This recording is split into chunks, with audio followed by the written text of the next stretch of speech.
Annyeonghaseyo, hello guys, welcome back to our vlog. I'm Ara. And I'm Mimi, And we are the Co-Sisters. For today's vlog, we are here in Heavia Hotel.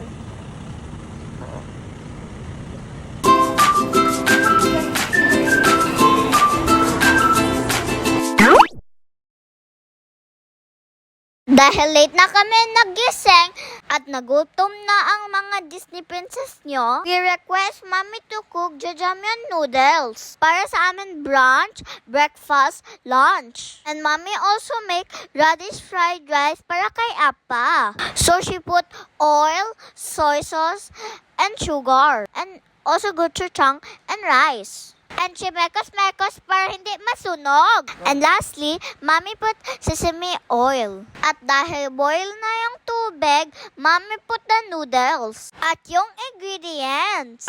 Mommy, pagdali, kay gutom na po ako. Hi, sa wakas nakakain din. At nag-share na kami ni ate ng jajangmyeon.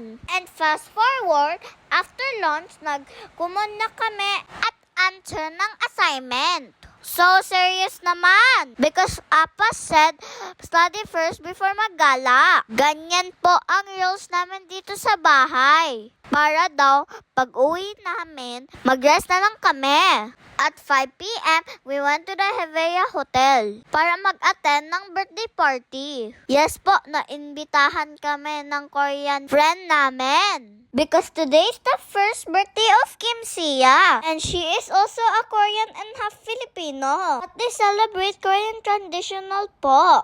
At dahil maaga pa, kami pala ang nauna na bisita. So we sit in the back para malapit kami sa pagkain. Dahil we're waiting for the other visitor, nag-video muna kami. And there's many Korean food pala dito. We have kimbap, japchae, Korean fried chicken, kimchi, and many more spicy food ang anghang. So ang ganda naman ng decoration. Pink na pink, bagay kay Sia. Buti naman naka-video kami. Later kasi madami na yung Korean. So we greet Samchun and Sia.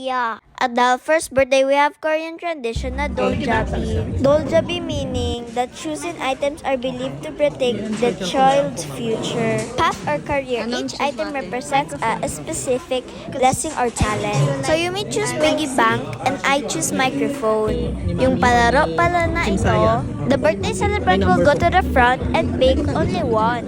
At tatawagan nila yung number kung sino nanalo. Ganon din kami nung first birthday namin. Ang cute-cute naman ng baby na yan. And also, Kim Sia wear her Korean hanbok. Wow, you're so cute naman! At nagsidatingan na yung mga ibang visitors. In Korean, the visitor are allowed to eat first bago mag-start yung party. O diba, nauna na sila kumuha ng food. Mabuti na lang, nasa likuran kami. Next ba nag-start ang party? Kumakain na kami! At tinawag na nila yung birthday celebrant with their parents. While walking, they bow to the visitors. Yun pala yung Korean tradition na pasasalamat. So they start singing happy birthday at kami pa na ni ate ng nguya. Hapit na kumataan. At nag-start na yung games and ate won the game.